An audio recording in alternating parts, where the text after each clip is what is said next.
중국이 석 달 만에 또 금리 인하에 나서는 등 경기 부양을 위한 각국의 돈풀기 경쟁이 가열되고 있습니다.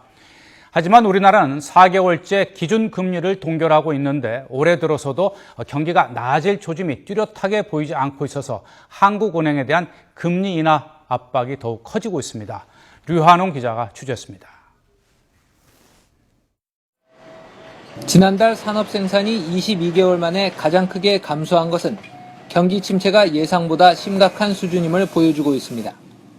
무역 수지도 37개월째 흑자 행진을 이어갔지만 국제유가 하락으로 수입이 크게 감소한 데 따른 불황형 흑자라는 우려를 낳고 있습니다.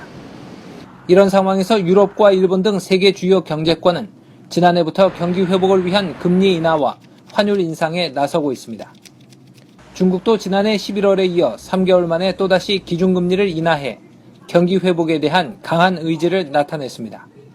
중국의 기준금리 인하가 중국 경기 회복으로 이어진다면 우리나라로서는 대중국 수출이 확대될 여지가 커지는 것이고요. 그렇게 된다면 당연히 우리나라 경제 성장률에도 긍정적으로 영향을 미칠 것입니다.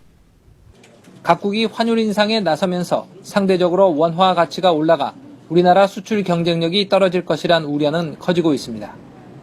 그렇지만 한국은행은 아직까지 환율 전쟁 대응에 소극적인 입장을 나타내고 있습니다. 저희들은 각국의 통화 완화 정책을 환율 전쟁으로 이렇게 표현하는 것은 좀 제 개인적인 생각으로는 적절치 않다 이렇게 보여집니다. 우리나라는 4개월째 기준금리를 동결하고 있는데 올해 들어서도 경기가 나아질 조짐이 뚜렷하게 보이지 않고 있어 한국은행에 대한 금리 인하 압력은 커지고 있습니다. 한국은행이 금리 인하의 가장 큰 걸림돌로 보고 있는 것은 1,090조 원에 육박하는 가계부채입니다. 하지만 가계부채의 문제를 놓고 다른 목소리도 나오고 있습니다. 전문가 중에선 금리를 낮춰 실물 경제를 살려야 소득이 늘어 이자 부담을 낮출 수 있다고 말하는 이들도 있습니다. 가계부채를 금리 인하의 걸림돌로만 볼 수 없다는 것입니다.